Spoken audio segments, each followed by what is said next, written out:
Hi everybody and welcome to the latest Lawshare Q&A, and I'm delighted to be joined by my partner Julian Rogozinski, who is a partner in our real estate residential team. Julian, thanks very much for joining me. How are you? I'm alright, Pete, thank you for having me. Yes. No, the pleasure is all mine and for the members of Lawshare too. And today we're going to be talking all about title split. So I suppose the very first question then, Julian, is what is a title split? Of course, that's a good question, Pete.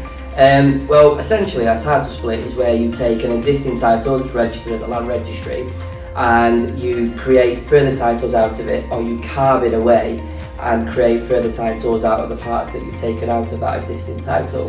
So essentially what you're doing is breaking parts of an existing title and you're creating new interest out of it at the land registry. Got you. So along with bricks and mortar, you can split a title for a parcel of land, as I understand. Why might a client who approaches you look to do that, do you think? No, yes, it's another good question. Well, there's a number of reasons why a person would want to split a title to a property, but I would say the main driving two that we see frequently is where there is a sale of multiple units, or where there is a refinance of multiple units and there's a requirement, whether it be a lender's requirement or whether it be a developer's requirement on a sale, for new titles to be created out of it. For example, leasehold interest being created out of a building with apartments in it. Okay, and am I right in saying you can't transfer a parcel of land from yourself to yourself, and what would a client do in those circumstances? Yes, that's exactly right, and without going into too much legal jargon, sure. There is a well-known Latin phrase. I'm not great at Latin, but I do know one phrase. It's called unitas seizin, and what that essentially means is that you can't grant an interest in land to yourself. You can't covenant with yourself to undertake to do something which involves land that you already own. So you would have to, for anybody that's looking to split their title or create new interest out of an existing title, they really need to think about who they're going to be granting those interests to. Now, there is some flexibility within the legislation here, which we often see on title splits that we work on. For example, a married couple that own a freehold title, they can grant interests to just one of those persons, or to one and another person. Or if there's an individual that owns a property, they can grant interest to a limited company that they've set up, that they own that they have the sole shareholdings and directorship of. So there are ways to make it work where you can retain control of the asset when you create these new interests, but thought needs to go into that. And just one other thing to mention is when you're looking to set this structure up, I would say the conversation would always start with tax advisor, and also with the broker if they're raising finance and splitting the title because of it, because the lender in particular needs to be comfortable with the entity or the person that's going to be taking the new interests that have been created. Right, so procedurally, before coming to the likes of ourselves, you would obtain that tax advice prior to your involvement, is that right? Absolutely, yeah. Again, tax advice isn't something that we provide. Usual loyal caveat there, but it's so important that tax advice is obtained, particularly on a refinance, because essentially let's use the example of a apartment block which is under one freehold title. If as part of a refinance the borrower is creating leasehold interest for each flat and new title, so again splitting the title in that way, those are chargeable transactions for stamp duty land tax purposes. So we always say at the outset, get some tax advice on that structure so that the borrower is going in, our client's going in well informed as to any tax that may be payable.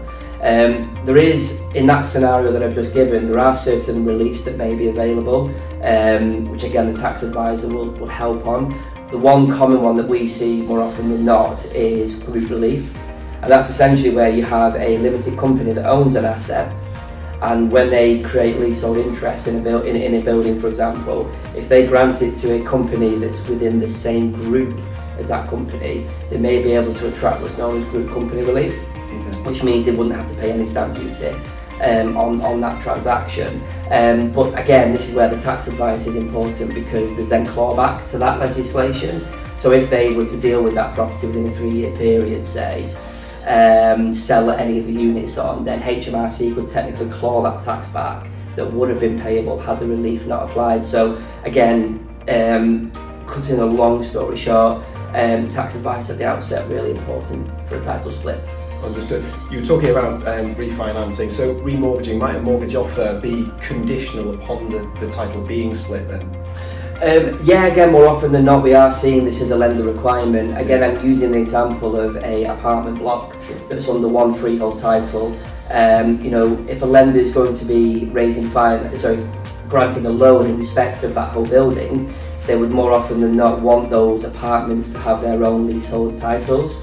The reason for that was several reasons. The first is that day one, the lender will be taking a secured asset that has CML compliant leases in place of each apartment, which they should be anyway. Also, in terms of those leasehold interests, we're making sure that each apartment has the relevant rights that are necessary to be able to use it as an apartment in the right way. Access to the building, for example, rights of support from other parts of the building. So getting all that right and ensuring there's no title defects is something that the lender would want to see, which is why they make it a condition of the loan. But last but not least, when we're dealing with the lender, they want flexibility. We're seeing this again more often than not, that they want the flexibility of being able to enforce their security over not just the whole of the asset but over individual parts. So if there are leasehold interests that have been created for each of those apartments and the borrower was to default on the mortgage, the lender could take possession of just one of the apartments and they'll take it with a fully CML compliant lease in place from day one, and it allows them to realise their security in a much more efficient way. So that's why we're seeing more often than not that lenders are now requiring in that scenario for the title to be split as part of the loan conditions. Of course. So if a client is looking to split a title, and you've touched on some of this already, tax advice of course at the outset, what will put them in the best possible position to be able to do so and proceed as efficiently and as smoothly as possible? Obviously instructing yourself and your team of course, but sort of prior and leading up to that and then through the process, are there any sort of practical tips you could give someone who's looking to split their title? Yeah, 100%. I mean, we hit on one earlier, like you said, the tax advice is important. Sure. But also, if there is a refinance involving a potential title split, engagement with the broker at the early outset, because the broker will be able to clarify what entity the lender's expecting the interests that are being created when we split the title, who they're being granted to. Yeah. So I would say engagement with your broker as to how it should be structured early on. Tax advice, and then a really important one is plans. And we're seeing the biggest cause of delays at the moment in these types of transactions has been due to the plans to the new interests that are being created being incorrect. So what we always recommend when there's a title split is that the client onboards an architect that is able to prepare professional land registry compliant plans which are needed for each title that's being created. What we have to do is submit those plans to the land registry, get approval from them before we can even then finalise the documents to affect the title split.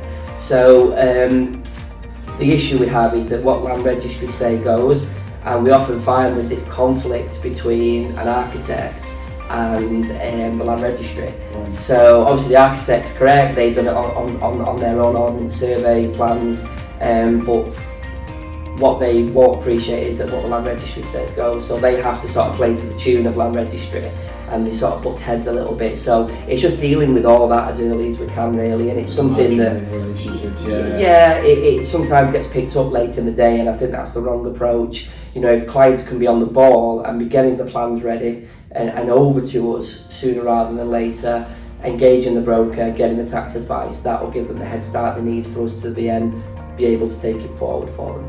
Superb, fantastic, comprehensive advice there about getting your ducks in a row and how we can assist here at JMW. So If you do have any clients or any queries that you'd like to put in touch with Julian and his team here at JMW, you know the usual address, it's lawshare@jmw.co.uk. Myself or the rest of the team will be happy to put you in touch and answer any further questions that you may have. I suppose it just remains for me to say, Julian, thanks ever so much for joining me. It's been really good. As I say, superb oversight there. Lots of practical advice to be taken away as well. So thank you very much indeed. Look out for the next Lawshare Q&A. Thank you very much for joining us. Thanks for having me, Pete, as well. I appreciate it. Cheers.